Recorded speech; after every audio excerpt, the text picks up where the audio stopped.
Trying not to make this about that. So it's not a thirst trap, it's hot. Get used to it. Let's talk law.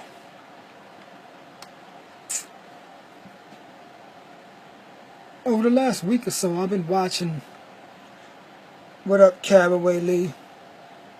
Last week or so, I've been watching videos, mostly on YouTube, about police, not necessarily police brutality, because I don't even like to see, to be honest, I never saw the Alton Sterling video. I don't want to see somebody getting victimized, getting shot. But more so about police interactions. And I drew the conclusion that, for the most part, there's a huge misunderstanding out there. People don't know the law, including myself. People don't know their rights. They don't know the law, including the police. So this is a misunderstanding on both ends. Most of these cops, I guess they figure they don't need to know the law because they have a badge, and they abuse their rights, or they abuse that privilege. They don't know the law. I'm seeing people school these cops on things in the very Constitution, on the law, correcting them. No, officer, you're wrong because X, Y, Z, and according to Article such and such, I'm not legally obligated to do that. And for the most part, although they'll put up a fight, cops will get agitated, but for the most part, they leave these people alone. I noticed they all have something in common. They ask the question, am I being detained? Am I legally obligated to do that, Mr. Officer? Am I being detained right now? Am I free to go? In most cases, when they ask, am I being detained, the officers always hesitate. They won't give them a yes or no answer.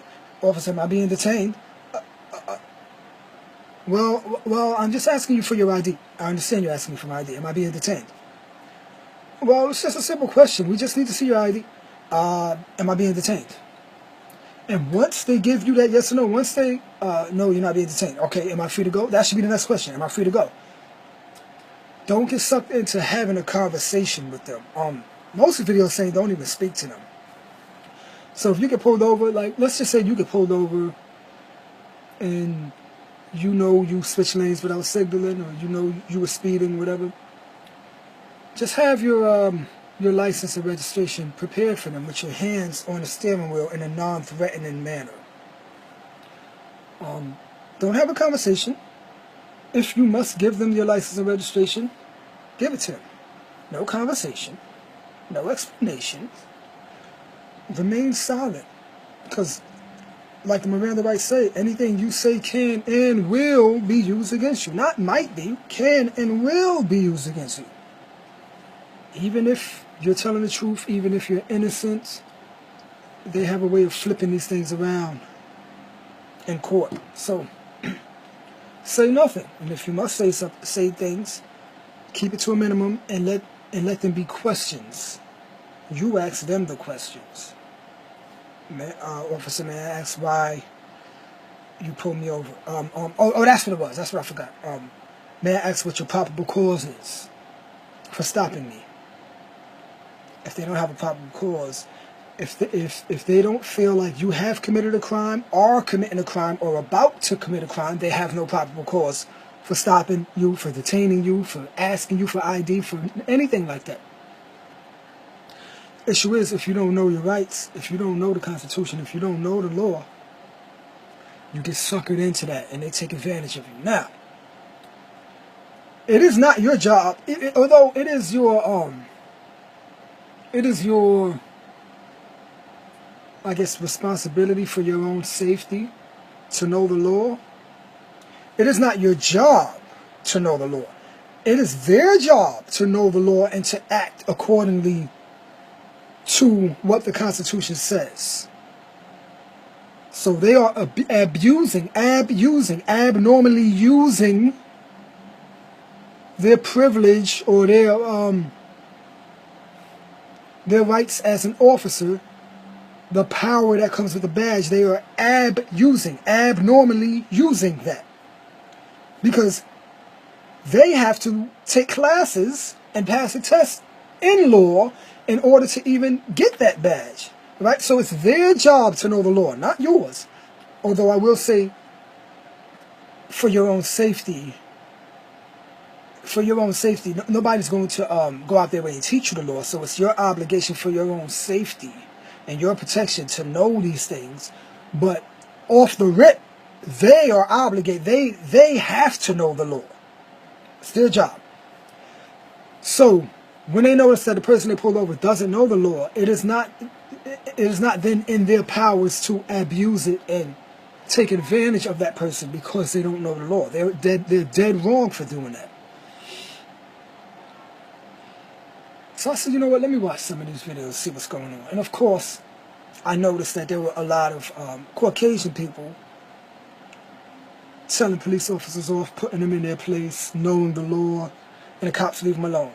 And then, you know, in the comments, you got a lot of people saying what I'm thinking, like, yeah, okay, but if that was a black, if that was Tyrone from the hood, they would shoot him. Or if that was such and such, they wouldn't get away with it. So I dug a little deeper. And I found some videos with a few white people who got harassed, even though they were quoting the Constitution properly. I found a few videos with black people who maybe they don't look like the average gangster. Maybe they look like they're college educated, suit and tie, corporate, and they recited certain articles of the Constitution and they knew the law, and they didn't get arrested. They didn't get any ticket. Some people got tickets, but they were able to drive away safely with their life. So I said to myself, well, you know, they look like Poindexter. They look like Carlton from Fresh Prince of Bel-Air. Of course, you know, the cops ain't gonna. If it was a dude with a hoodie, they would have shot him. So I dig a little deeper. I found videos with guys who look hood, like straight up hood, but they knew the law.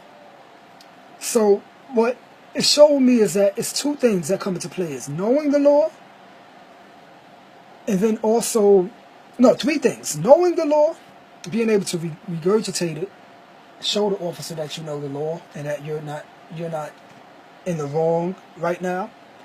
You haven't done anything wrong. You're not doing anything wrong, and you're not about to do anything wrong. So you haven't committed a crime. You're not committing a crime now, and you're not about to commit a crime. So it's about knowing the law, being able to express that to the officer, and also being able to do it in a non-threatening manner. And see, now that's where I have an issue with when we talk about a non-threatening manner, because now the officer can lie and say anything scared him. He felt threatened. Look at me, I got an afro, y'all, and I got a beard. In 2000, we're going on 2017. And I've had conversations or disagreements with loved ones, family and friends, who say I wasn't tactful, or my tone made them feel like I was being disrespectful because I have a raspy voice and a deep tone, or a look on my face, my facial structure.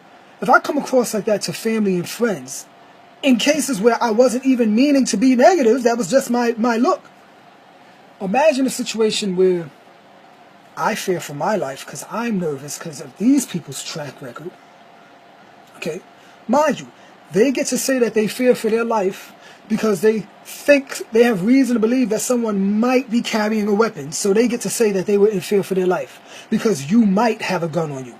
But we don't get to fear for our lives when we openly know they have a gun on them, and in most cases they take it out when there's not even a need for that violence. That hasn't even occurred yet in the conversation. There's no need. In most cases, they pull out a gun or a taser. We don't have the right to be in fear for our lives? That's pussy shit if you ask me. I want to know, where were all these cops coming from who I was in fear of my life? Dog, when you filled out that application to get the job, you knew you was putting your life in danger. Knock all that off. Knock all that sucker shit off, for real.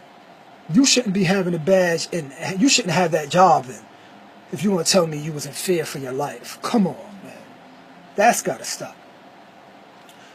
Anyway, I digress. You have to know the law and be able to regurgitate it to the officer and in a non-threatening manner.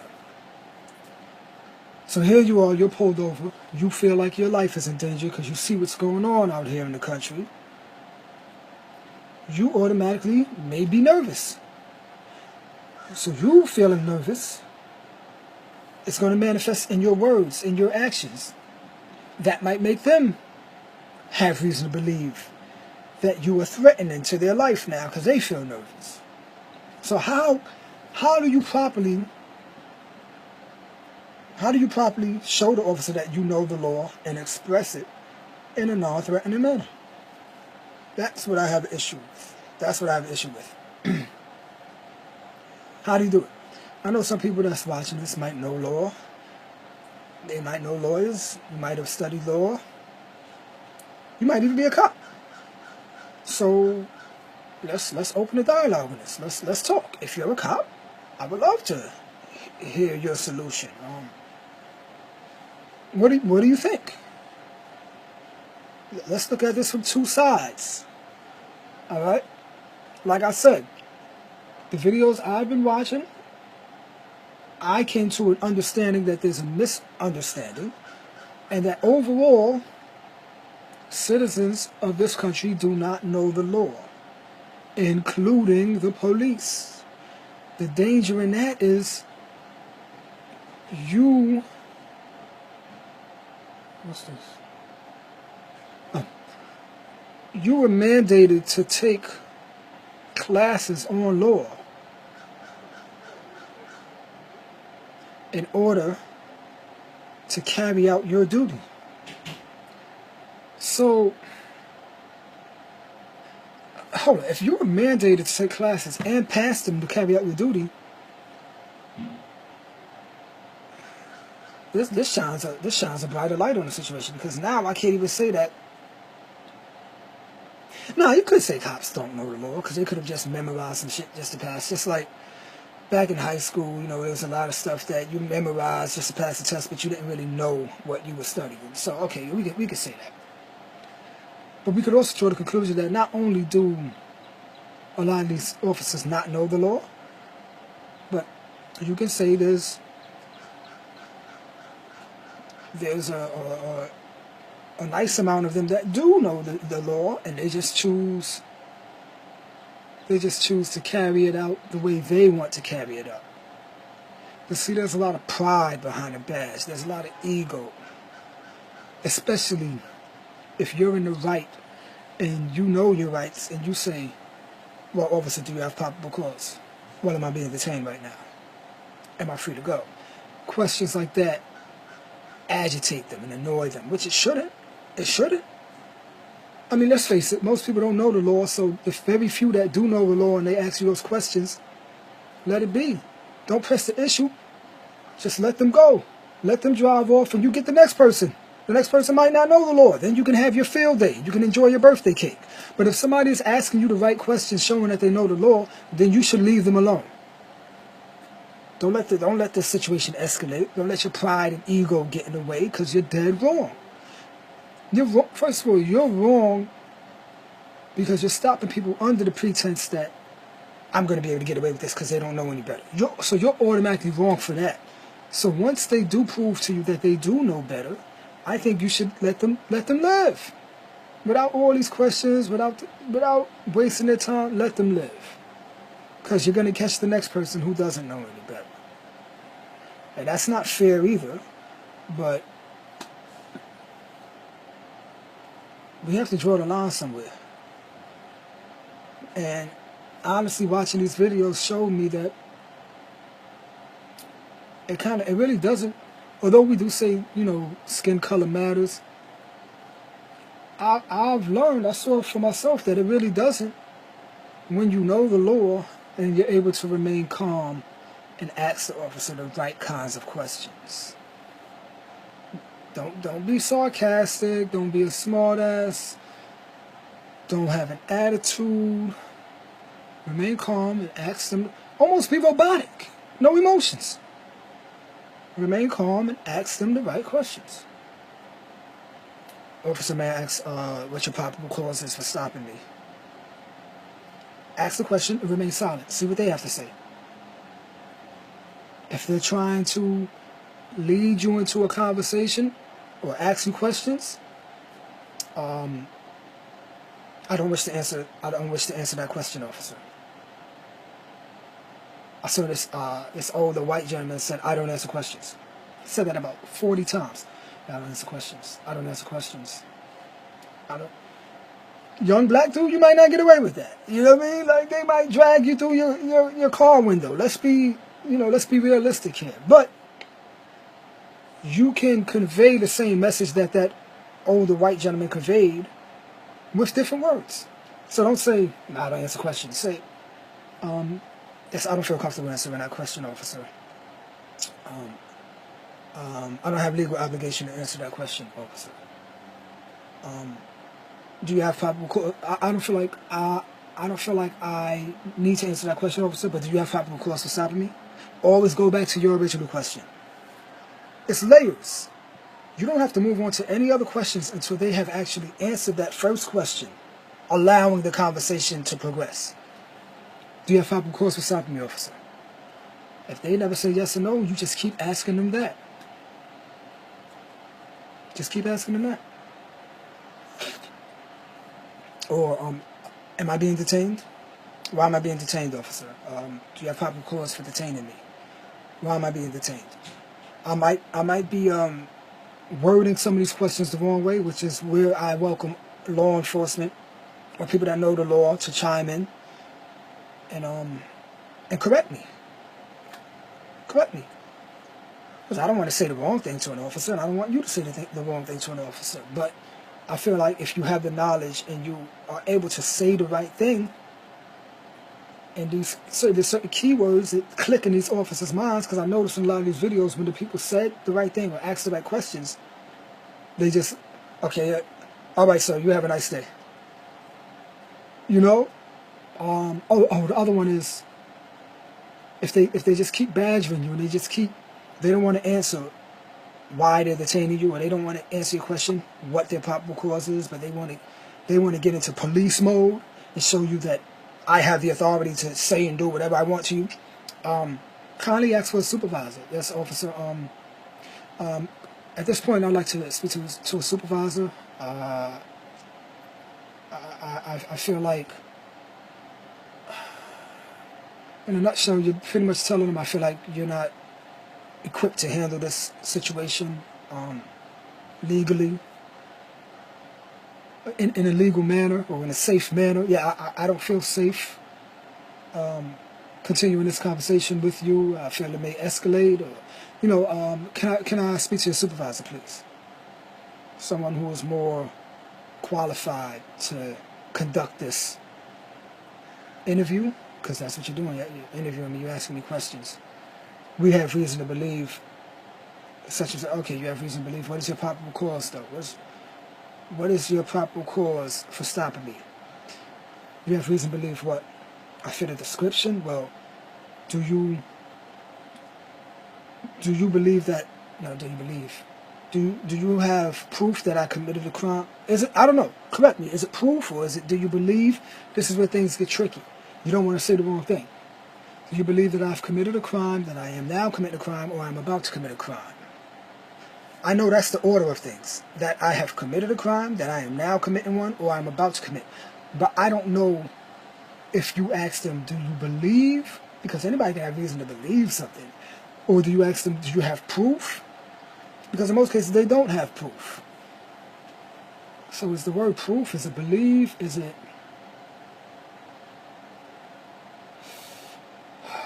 I saw some videos where you ask the officer, may I ask why I'm being stopped?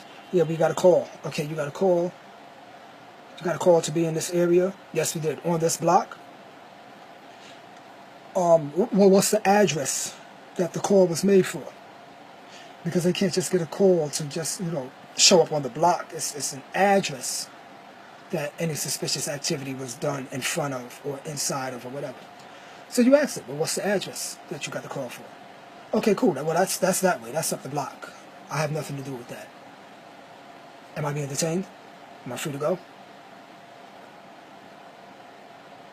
In most cases, they're not even used to being asked these questions. So they don't even know how to handle it. They feel stupid. They'll let you go. Or they'll persist and try to, they'll try to be in cop mode and keep the conversation going and ask you all types of questions. But what's your name? Am I legally obligated to give you my name right now? Do you suspect me of committing a crime? I think that's what it is. Do you suspect me of committing a crime? Do you suspect that I have committed a crime, that I am now committing a crime, or I'm about to commit a crime? That's what I believe it is, suspect. Do you have suspicion that I have committed a crime, that I am now committing a crime, or that I am about to commit a crime? If not, am I free to go? Once they tell you you're free to go, go. I know it's a couple of people, they get themselves caught up in more conversation after, am I free to go? Go. Leave. Don't give these people a reason. Don't agitate them. So let's talk law. I would love to know your thoughts. If you are law enforcement, if your family's law enforcement, if you studied law, please chime in on this conversation. Comment. Correct me with things. I don't know law. I'm basing it off of the videos I've watched, lawyers in the video, people who know law in the video that were stopped and they were let go because they knew the law, because they asked the right questions. So that's when I decided to do this video. By no means am I a law expert, but I do believe that these are ways of walking out or driving away from an interaction with the police, with your life, and not being harmed, not being touched. A ticket the most. Nobody wants a ticket, but if the least they're going to do is give you a ticket without you having to get out of your car, they don't have the right to search your vehicle. To my understanding, if the car is turned off, they don't have the right. See, I thought it was if you're not inside of a motorized vehicle, meaning a moving vehicle, or sitting in a car and the ignition is on. I thought that if you're not inside of the vehicle, they don't have the right to ask for your license. But actually, if that car is turned off and you're just sitting in the car, they don't have the right to ask you for your license. And you're not legally obligated to give them your license and registration as long as the car is turned off. So, you learn something new every day. I would love y'all to teach me and show me some new things that I can add to the things that I've learned, and hopefully some of the things I'm talking about will add to things that you already knew about the law. Because we can't let them get away with abusing their power. It's not constitutional, it's not just, it isn't fair. It just isn't morally right. It's not acceptable.